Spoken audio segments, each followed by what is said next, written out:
बिस्मिल्लाहिर्रहमानिर्रहीम अस्सलामुअलैकुम रहमतुल्लाह। जनरल आसिम के नोटिफिकेशन के बाद अब गेम खुल गई है। अब जो भी चीज़ होगी वो बिल्कुल आमने सामने होगी। और अब जो सीन बनने जा रहा है उसके अंदर आप ज़रा इमेजिन करें कि इन लोगों ने खुद बजाते खुद ये नून लीग और पीपल्स पार्टी ने या मौजूदा इस गवर्नमेंट ने इत्तेहादी हुकूमत ने, पीपल्स पार्टी तो खैर अब किसी खाते में नहीं, आप उनको कंसीडर ही ना करें। नून लीग को सिंपल मेजॉरिटी मिलने के बाद आप उनको कंसीडर ही मत करें कि वो किसी तरह से उनकी वापसी हो सकती है या किसी खाते में आ सकते हैं। असल अब जो मैच पड़ा है वो तो पड़ा है शरीफ खानदान में और इस्टेब्लिशमेंट में, और उसके अंदर भी अब जो नून लीग की बची कुची जो कसर थी, सियासत थी, थोड़ी बहुत जो इनकी हुकूमत के अंदर होने के बाद इनके पास जो थोड़ी बहुत ताकत थी वो भी अब फारिग होने वाली है। वो किस तरह से आपने पूरा सीन समझना है।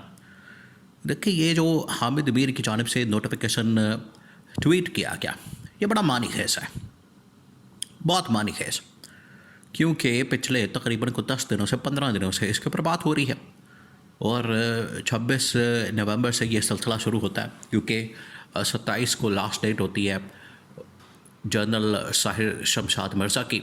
उसके बाद ये फिर एक खाता खुल जाता है कि आखिरकार अब CDF कौन होगा, क्योंकि वो जो ओहदा था तमाम के तमाम जॉइंट चीफ का वो तो ख़त्म हो गया 27वें आईनी तरमीम के नतीजे में। तो उसके बाद फिर ये नज़रें तमाम के तमाम दो इदारों के ऊपर लगी हुई थी, एक GHQ की तरफ, रावलपिंडी की तरफ, और इस्लामाबाद में वज़ीर आज़म हाउस की तरफ, कि वहाँ से क्या नोटिफिकेशन आता है और वहाँ से क्या अपडेट आती है। तो वो आखिरकार 26 नवंबर से होते होते आखिरकार ये मामला ख़त्म होता है 5 दिसंबर को। तो ये टोटल तकरीबन कोई 8-10 दिन बन जाते हैं। तो 8-10 दिनों के अंदर जो सारी डेवलपमेंट्स हुई हैं, अब इसके बारे में बहुत सारे लोग बात कर रहे हैं, इसके बारे में बाकायदा रिपोर्टिंग हो रही है, और अपने अपने सोर्सेस से अपनी अपनी जो भी उनके पास सोर्सेस मौजूद हैं, उनके पास ज़राए मौजूद हैं, ये तमाम की तमाम चीज़ें शेयर कर रहे हैं। लेकिन हामिद मीर के शो के अंदर एक बड़ी अहम तरीन डेवलपमेंट होती है, बहुत अहम तरीन। एक तो हामिद मीर ने जब इस पूरी की पूरी नोटिफिकेशन के मतलब ख़बर दी, फिर उनकी जानिब से नोटिफिकेशन को शेयर किया गया। उससे पहले एक दिन पहले फैसल वाडा उनके शो के अंदर आके बैठते हैं और उसके अंदर ये पूरी कहानी बयान की जाती है।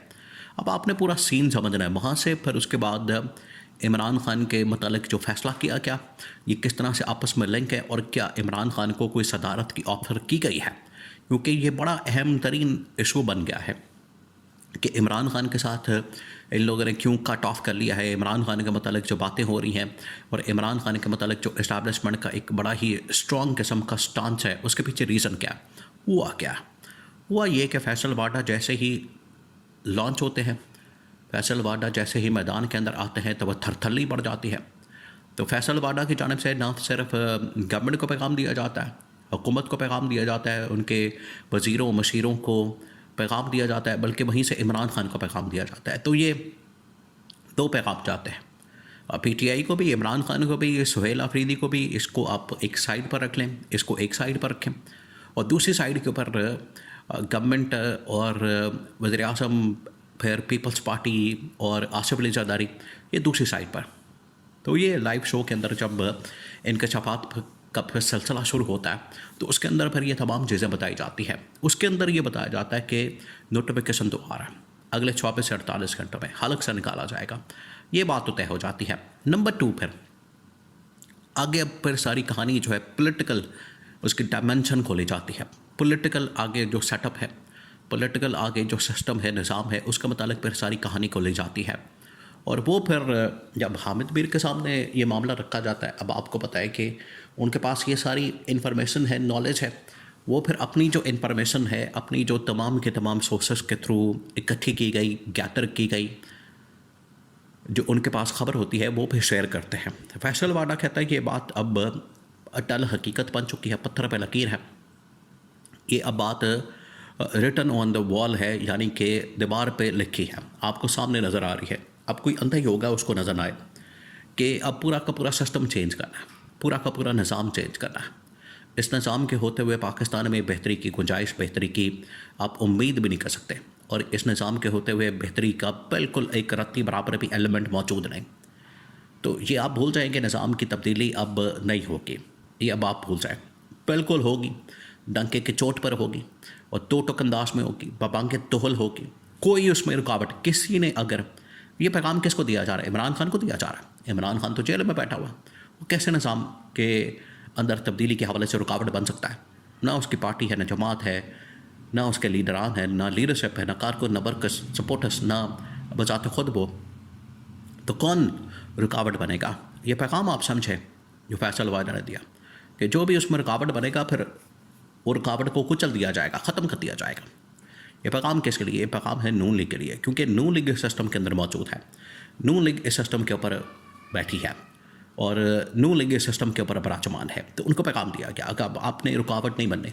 अब आपकी जानिब से किसी किस्म की रुकावट अगर बनी गई और रुकावट पैदा की गई, बनाई गई, तो फिर उसको कुचल दिया जाएगा। नंबर 1। नंबर 2, अब जब सिस्टम की ओवरहॉलिंग होगी और सिस्टम के मतलब जो तहफ़्फ़ुज़ात का इज़हार किया, रिजर्वेशन, वो आपको पता है जनरल सरफराज SIFC के सरबरा, उसके बाद IMF वर्ल्ड बैंक की रिपोर्ट जो कि इस्टेब्लिशमेंट के पास मौजूद है, उनको एक जवाब फराहम कर दिया गया, उनको बता दिया गया, उनको इस हवाले से पता चल गया कि गवर्नमेंट की जो मिस गवर्नेंस है या गवर्नमेंट की जो पुअर परफॉर्मेंस है, उसकी वजह से मसाइल बहुत ज़्यादा बढ़ गए हैं। उन्होंने कहा है कि अब हर रास्ता वो विंडो ओपन की जाए जिसके ज़रिए से पाकिस्तान में कोई इन्वेस्टमेंट आ सके, पाकिस्तान में तरक्की हो सके, पाकिस्तान आगे जा सके। तो उसमें दो जो बड़ी रुकावटें हैं वो हैं, एक शहबाज शरीफ, दूसरा है आसिफ अली जरदारी। एक वज़ीर आज़म, दूसरा सदर। ये दो बड़ी रुकावटें हैं। तो इन दोनों को हटाने का फ़ैसला कर लिया गया है। अब हामिद अमीन ने खबर दी। हामिद अमीन ने कहा कि आज से ठीक 1 महीना पहले और पास्ट के अंदर भी एबन के जब गवर्नमेंट फारिग कर दी गई, इमरान खान के ख़िलाफ़ रजीम चेंज ऑपरेशन कर दिया गया, उस वक्त भी ये 2-3 बार ऑफ़र आई है। जब इमरान खान को जैसे निकाला गया, इमरान खान की गवर्नमेंट को फारिग किया गया, उस वक्त भी इमरान खान को ऑफ़र दी गई कि आप रिज़ाइन करें और उसके बाद वज़ीर आज़म किसी और को आने दें, हम आपको सदर बना देंगे। ये सदारत की ऑफ़र जो है वो अब उसके मतलब बाकायदा तौर पर इंकशाफ हामिद अमीन ने अपने बाकायदा TV टॉक शो के अंदर किया कि ये एक बार नहीं कई बार इमरान खान को सदारत की ऑफ़र हुई। आज फिर ऑफ़र दी जा रही है सेम वही कि आप सदर बन जाए, क्योंकि इमरान खान देखिए दर्द सर बना हुआ। इमरान खान जितनी देर तक अटियाला जेल के अंदर मौजूद है, आप इमरान खान को माइनस नहीं कर सकते।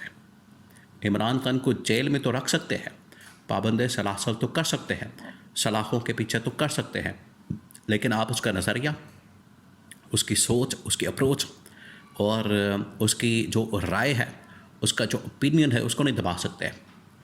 तो इनके नज़दीक ये है कि अगर ऑफ़र कर दी जाए तो शायद दबाया जा सके, लेकिन ये ऑफ़र की तस्दीक बाकायदा हामिद मीर की जानिब से की गई।